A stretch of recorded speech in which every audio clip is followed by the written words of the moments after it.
there will be no regularly scheduled programming today. I had a thought to do that, but it turns out like the prospect of talking about something unconnected to the full weight and force of today's reality it felt useless.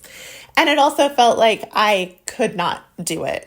I wouldn't be able to speak honestly about what's going on. And so I'm just going to jump right in and just like lay it out here, lay out my feelings, because that's all I have at this point.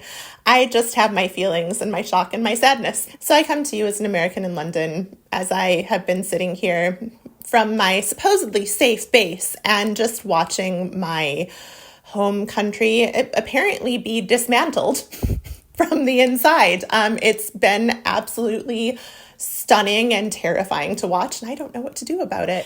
And, I have been hearing these kind of annoying takes from Americans abroad saying like, oh, well, I'm so glad for myself that I got out early, and I'm so glad that I'm fine. And I just take like complete exception to that. Complete exception, because I'm like, okay, like it is exactly that kind of individualistic attitude, that attitude that as long as I'm okay, the rest of the world doesn't matter. Like all those people who are going to suffer, they don't matter because I'm okay.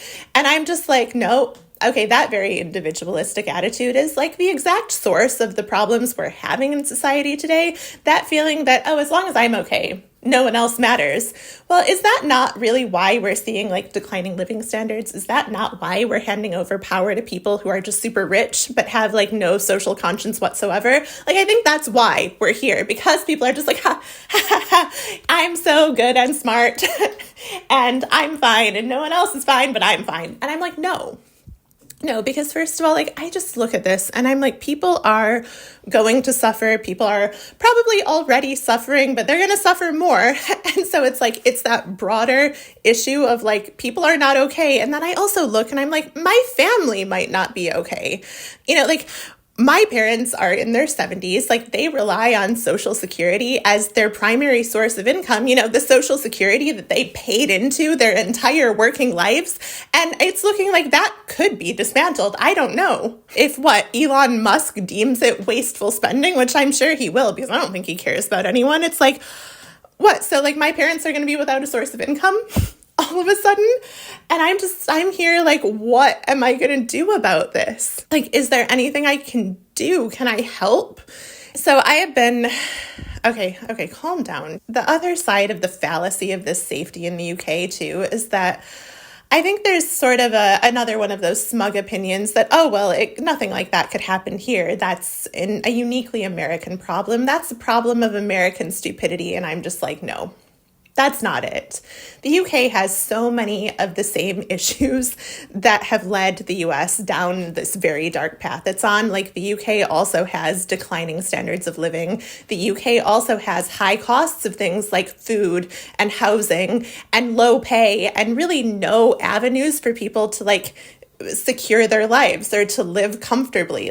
And there are also anti-immigrant sentiments here, hateful rhetoric. Like this is the source of Brexit, about 9 years ago now. Like, wow.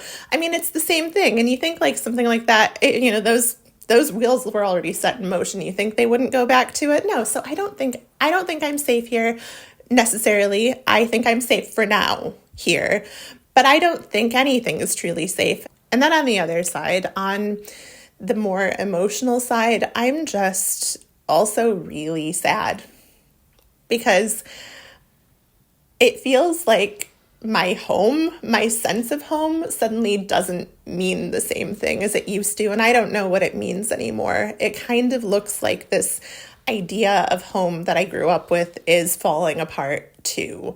And that is so, so sad and so scary. And, I think the funny thing is too, and I probably talked about this before, but I've always been quite a United States skeptic, like literally from the time I was 10 years old and George W. Bush got elected. And I was like, that's not it. Not my president.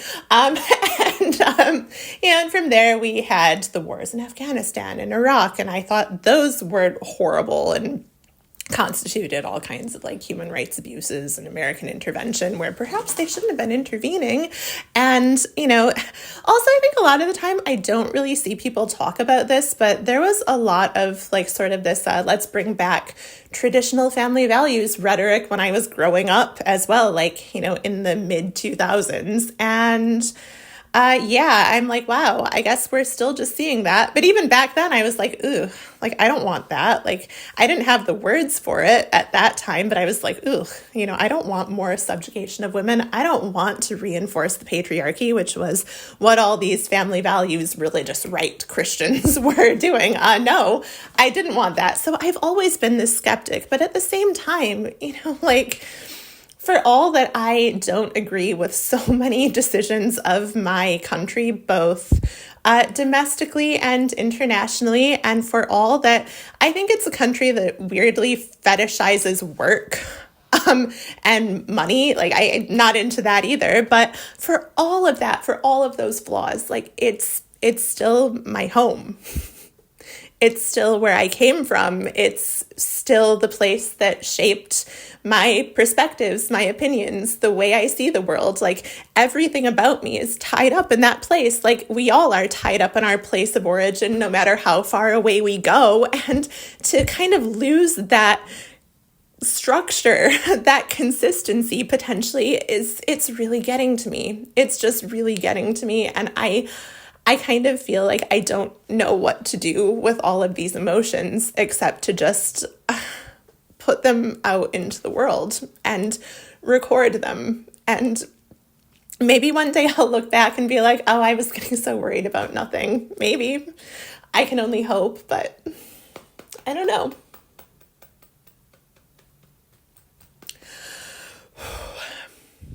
I've heard that I should try to avoid going to a place of fear, but a lot of the time that advice seems to come with the implication that I should also just dissociate, disconnect, distract myself, bury my head in the sand. Don't think about what's happening, because if you think about what's happening, you'll be too afraid. And I feel like that likewise is not at all what I want to do. I don't want to dissociate or bury my head in the sand. And this all brings me back to some old thing I saw online, which is how young girls often have a tendency, or many young girls have a tendency to kind of develop a fascination with historical tragedies. So like, I'd see like you have like Titanic girls and you have Triangle Shirtwaist Factory Fire girls. But me, like I was kind of like a World War II girl. I read a lot of books when I was, in my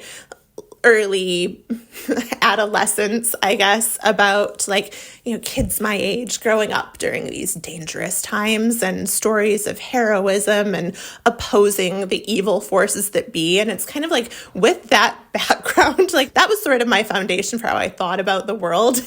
And now I'm like, yeah, like how can I just stand by and watch as like evil is perpetrated, as someone comes in and tries to take control? I mean, a World War II girl can't just let that slide. A World War II girl wants to do something about it. A World War II girl wants to be a member of the resistance. And I guess I just find myself looking for a source of optimism, and I'm finding optimism genuinely so hard to access right now. And I think the only optimism I can really muster is the thought that, well, maybe this is just the beginning of a story that will wind up being more positive than we might think. Maybe it looks really dark right now, but maybe there is something hopeful coming out of this. Because I suppose if we look at what happened in the United States, we saw a lot of people who were discontented with the lives that they saw themselves offered by the government and by employers, and they saw a lower quality of living, and they turned not to, well, I guess there was no real inspiring choice offered. And so I guess enough people turned to that right-wing demagogue to sell them a pack of lies and convince them that he had the answers and that he knew how to save them, how to make their lives good.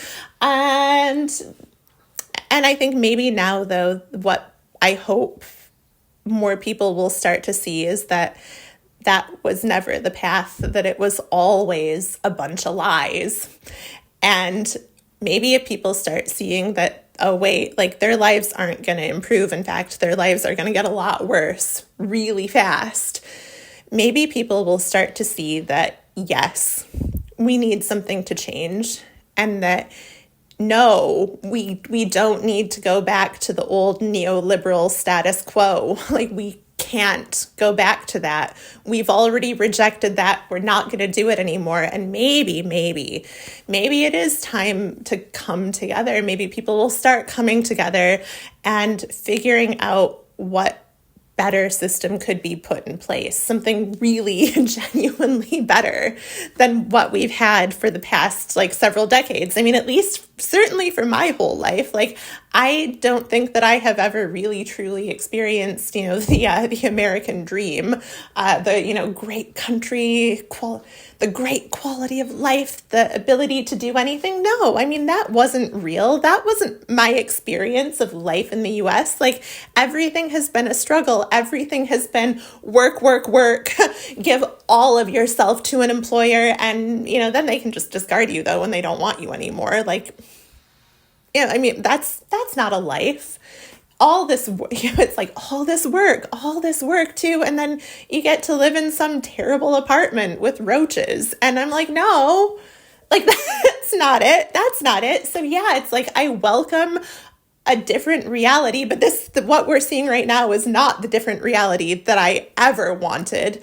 And I'm so disgusted by it, and I can't stop thinking about it, and I don't know when I'll stop thinking about it, and I wish I could just get back to normal. I wish I could do my normal programming, my normal thoughts. I wish I could just chat about books I'm reading and fashion, but the book I'm reading is The Protestant Ethic and the Spirit of Capitalism. Why? Because I needed to figure out some of these questions I have about why is my life so awful? Why is work so awful? Why is life in America so awful? And I suspected Max Weber had some answers, and indeed he did. As Weber breaks it down, the root of all of this is in kind of the puritanical ideal of predestination, the Calvinist ideal of predestination. So basically the idea that when you're born, I mean, either you're already going to be one of God's chosen ones, or you're damned to hell, and there's nothing you can do about it. And so then this led to a psychological phenomenon where people needed to project their self-confidence that they were among God's chosen people. And they did this by devoting themselves to work, to hard work, to rejection of pleasures and sense of magic and joy and color in life. And instead, they were very ascetic in their orientation to the world. And so that's the source of this sort of work-oriented, money-obsessed thinking that predominates in the US. But also, as I was reading this, I was thinking also about this concept of a God who determines from the outset whether someone is or is not going to be granted eternal life in heaven or whatever it is. And it's you know what? That's a pretty authoritarian God, isn't it? And that authoritarian God has such a root in the core of American culture, in the early puritanical conceptions of life that was central to the early history of the country. Are we now just seeing a secular offshoot of this authoritarian conception of God?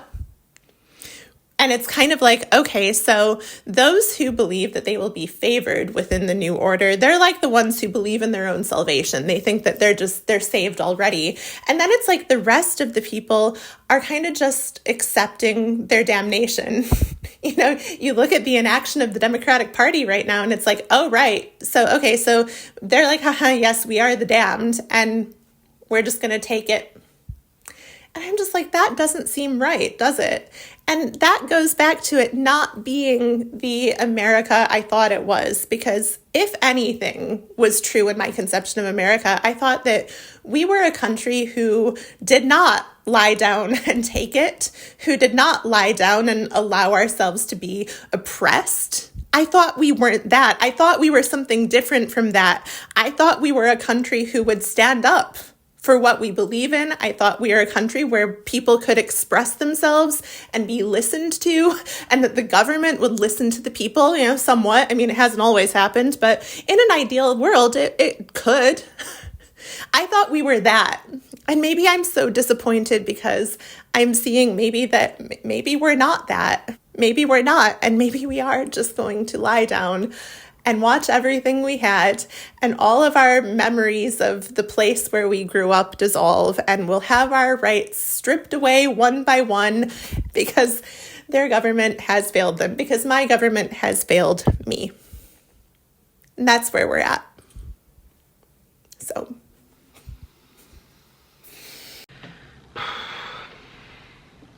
Oh, man. No. That's funny. I'm like the most annoyed person you'll ever meet. Ain't that the truth? What am I doing with this like country fucking accent? I don't know.